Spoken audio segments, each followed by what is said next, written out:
السلام علیکم ناظرین، رضوان خان آپ کی خدمت میں حاضر اور آپ دیکھ رہے ہیں رضوان خان یوٹیوب چینل۔ ناظرین، 2023 یقیناً الیکشن عام انتخابات کا سال ہے اور ابھی سے سیاسی سرگرمیاں دیکھنے میں نظر آ رہی ہیں۔ مختلف سیاسی جماعتوں کے امیدوار، مختلف سیاسی گروپ اور مختلف سیاسی خاندان ایک دوسرے سے نہ صرف ملاقاتیں کر رہے ہیں بلکہ عہد و پیمان بھی کر رہے ہیں اور مختلف سیاسی جماعتوں کے اکابرین سے مل کر پارٹیوں میں شمولیت کے جو ہیں وہ عندیے بھی دیے جا رہے ہیں۔ مقامی سطح پر وہ ہے الرضئی خاندان۔ الرضئی خاندان میں جو ہیں دو قریبی رشتہ دار ہیں، ایک سمیع اللہ خان الرضئی اور دوسرا ان کے کزن عزیز اللہ خان الرضئی، جو کہ سابق ضلع ناظم اور ممبر صوبائی اسمبلی مرحوم لطیف اللہ خان الرضئی کے بیٹے ہیں۔ حلقہ سٹی 2 جو کہ ان کو یہ الرضئی خاندان اس کو اپنا آبائی حلقہ سمجھتے ہیں۔ اس سے قبل لطیف اللہ خان الرضئی یہاں سے ممبر صوبائی اسمبلی منتخب ہو چکے ہیں۔ ان کی وفات کے بعد یہ حلقہ جو ہے ان کے داماد اور ان کے بھتیجے سمیع اللہ خان الرضئی کے لیے چھوڑ دیا گیا تھا، جو مختلف ادوار میں یہاں سے الیکشن لڑتے رہے ہیں اور کامیاب بھی ہوتے رہے ہیں۔ اب لمبے عرصے کے بعد 2013 کے بعد 2018 کے بعد سیاسی منظر عام سے غائب ہونے کے بعد اب ایک بار پھر دوبارہ آئندہ انتخابات کے لیے اپنی سیاسی پوزیشن کو مستحکم کرنے کے لیے ایک بار پھر سیاسی میدان میں عملی طور پر نظر آ رہے ہیں۔ ایک طرف سمیع اللہ خان الرضئی اور دوسری طرف عزیز اللہ خان الرضئی، دونوں کافی متحرک ہیں۔ حلقہ ایک ہے اور دو امیدوار ہیں۔ دونوں نوابزادے اس وقت آمنے سامنے آ چکے ہیں اور اپنی سیاسی سرگرمی انہوں نے شروع کر دی ہے۔ عوام سے ملنا جلنا اور فاتح خانیاں اور شادیاں اٹینڈ کرنا بھی اس میں شامل ہے، اور جو ان کے روٹھے ہوئے دوست تھے، جو نظر انداز تھے، ان کو منانے کا سلسلہ بھی جاری ہے۔ گزشتہ دنوں ہم نے دیکھا کہ سمیع اللہ خان الرضئی دربار عالیہ صدرہ شریف گئے اور پیر صاحب سے ملاقات کی انہوں نے، کیونکہ ان کی کافی عرصے سے ناراضگی چلی آ رہی تھی، تو کچھ دوستوں کی مداخلت پر وہ ناراضگی دور ہو گئی ہے۔ وہ نہ صرف پیر صاحب کے پاس انہوں نے حاضری دی بلکہ عشائیہ بھی ان کے حق میں دیا گیا اور پیر صاحب نے ان کے لیے دعا بھی کی اور یہ بھی کہا کہ اگر صبح کا بولا شام کو گھر آ جائے تو اسے بولا نہیں کہتے ہیں۔ اب دیکھنا یہ ہے کہ عام انتخابات جو 2013 میں ہوں گے، یہ عہد و پیمان اس وقت برقرار رہتے ہیں کہ نہیں رہتے۔ دوسری جانب عزیز اللہ خان الرضئی کی بات کرتے ہیں تو وہ بھی حلقے میں کافی متحرک ہو چکے ہیں اور متحرک نظر آ رہے ہیں، اور انہوں نے اپنی سیاسی سرگرمیاں علیحدہ شروع کر دی ہیں اور وہ بھی اسی حلقے سے اپنے آپ کو امیدوار کے طور پر سامنے لا رہے ہیں، اور جو کہ سمیع اللہ الرضئی کے لیے ایک سرپرائز ہوگا اور وہ ان کے لیے ایک مسائل پیدا کر سکتے ہیں۔ یہی نہیں، سمیع اللہ خان الرضئی نے اس سے پہلے کنی برادران سے ملاقاتیں کی اور ان کے ساتھ آئندہ انتخابات کے حوالے سے بات چیت کی، جس کے بارے میں ہمیں اطلاعات ملی ہیں اور لوگوں کو بھی پتہ ہے کہ انہوں نے مختلف تجاویز بھی دی کہ اگر حلقہ سٹی 2 پر احمد کریم خان کنڈی وہ جو ہیں وہ حلقہ چھوڑتے ہیں اور وہ NA 38 پر الیکشن لڑتے ہیں تو الرضئی خاندان کا پورا گروپ، الرضئی خاندان اور پورا حلقہ سٹی 2 ان کو سپورٹ کرے گا۔ تو اور دوسری صورت میں یہ ہے کہ فیصل کریم کنڈی جو ہیں وہ NA 39 پر لڑیں اور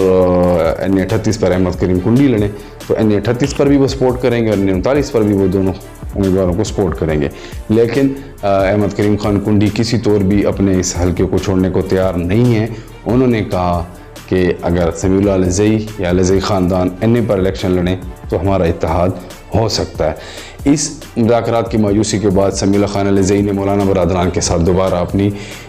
روابط اور اپنی ملاقاتوں کا سلسلہ جاری رکھا۔ مولانا برادران اور سمیع اللہ الرضئی کے درمیان معاملات طے پا گئے ہیں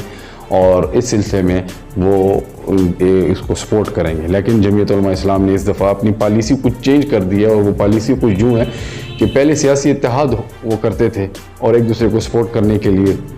پلاننگ اور حکمت عملی تیار کرتے تھے، لیکن اس دفعہ انہوں نے کلیئر کہہ دیا کہ جو بھی اتحاد ہوگا وہ اتحاد نہیں ہوگا۔ جو بھی سیاسی گروپ جو امیدوار آئے گا تو پہلے وہ جمعیت علماء اسلام میں باقاعدہ طور پر شمولیت کا اعلان کرے گا، تب جمعیت علماء اسلام اسے ٹکٹ دے گی۔ تو اس صورتحال میں ابھی دیکھتے ہیں کہ سمیع اللہ الرضئی جو ہے کب جمعیت علماء اسلام میں جو ہے شمولیت کا اعلان کرتے ہیں، لیکن ابھی ان کے لیے اپنے گھر میں ہی جو ہے چیلنجنگ پوزیشن ہے۔ عزیز اللہ الرضئی خود متحرک ہیں اسی حلقے کے لیے، حالانکہ وہ سیاسی طور پر عزیز اللہ الرضئی کافی کمزور ہیں، کیونکہ ضلع نظامت کے دور میں ان کی کارکردگی کوئی خاطر خواہ اچھی نہیں تھی، جو مایوس کن کارکردگی کی وجہ سے وہ سیاست سے گوشہ نشین ہو گئے تھے اور لمبے عرصے کے بعد جو ہیں وہ پھر ایک بار سیاست میں آئے ہیں اور اپنے والد صاحب کی قربانیاں اور ان کے دوستوں کو اکٹھا کر رہے ہیں. لیکن اگر کمپیریزن کیا جائے تو عزیز اللہ علیزئی کی نسبت سمیع اللہ علیزئی کافی مضبوط کینڈیڈیٹ ہیں اور حلقے میں ان کا ایک اپنا گروپ بھی ہے. اب حلقہ سٹی 1 پر اگر عزیز اللہ علیزئی لڑتے ہیں یا سٹی 2 پر لڑتے ہیں تو دونوں پہ اس کی پوزیشن کوئی مستحکم نہیں ہے. یہ جہاں پہ بھی الیکشن لڑیں گے تو ان کے مد مقابل امیدوار جو ہوں گے ان کو یہ اگر عرف عام میں کہا جائے تو ان کے لیے یہ ایک ہیلپ ہوگی, اس کا سارا فائدہ ان کے مخالف امیدوار کو پہنچے گا کہ یہ وہاں سے کسی بھی حلقے سے اپنے آپ کو فاتح قرار دے سکیں. ابھی یہ سلسلہ جاری ہے تو اسی سلسلہ میں عزیز اللہ علیزئی کے اس سیاسی سرگرمیوں کو دیکھ کر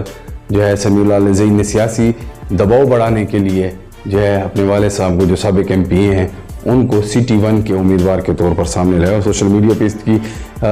اس کا چرچا بھی ہو رہا ہے اور اس کے اوپر جو ہے لوگ جو ہے اپنے کمنٹس بھی دے رہے ہیں. دیگر امیدواروں جو آئندہ عام انتخابات میں اس حلقے سے امیدوار کے طور پر سامنے آ رہے ہیں تو ان میں حفیظ اللہ علیزئی کا بھی نام شامل کر دیا گیا ہے.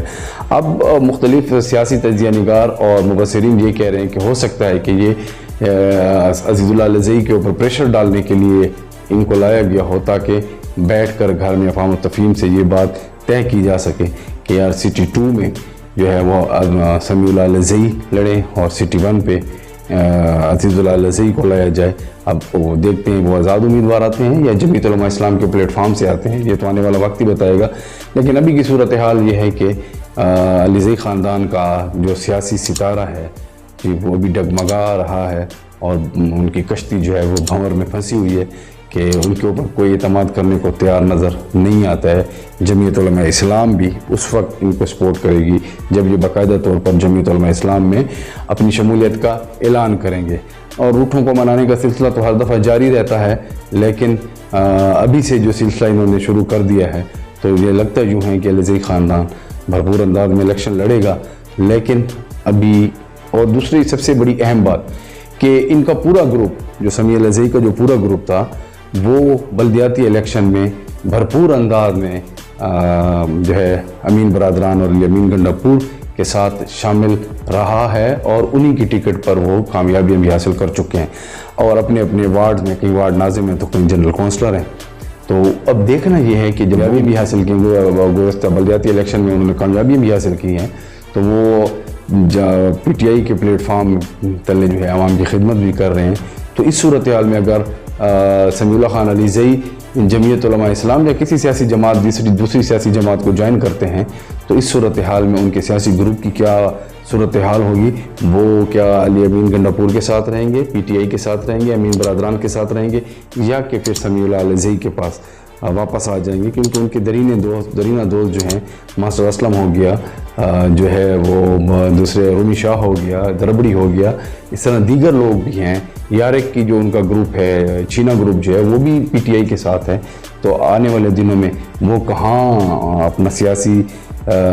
قبلہ رکھیں گے اور پی ٹی آئی میں ہوگا یا جمعیت علماء اسلام میں ہوگا یا کسی اور سیاسی پلیٹ میں یا آزاد آباد گروپ کی طرف کی صورتحال میں آئیں گے. تو یہ کافی مسائل ہیں سمیع اللہ علیزئی کے لیے, علیزئی برادران کے لیے کہ ان کی یہ سوچ جو ہے کہاں تک کامیاب ہوتی ہے اور کہاں تک وہ گروپ کو دوبارہ پروموٹ کر پاتے ہیں اور دوبارہ گروپ کو ڈیولپ کر پاتے ہیں اور اپنی کامیابی حاصل کر سکتے ہیں.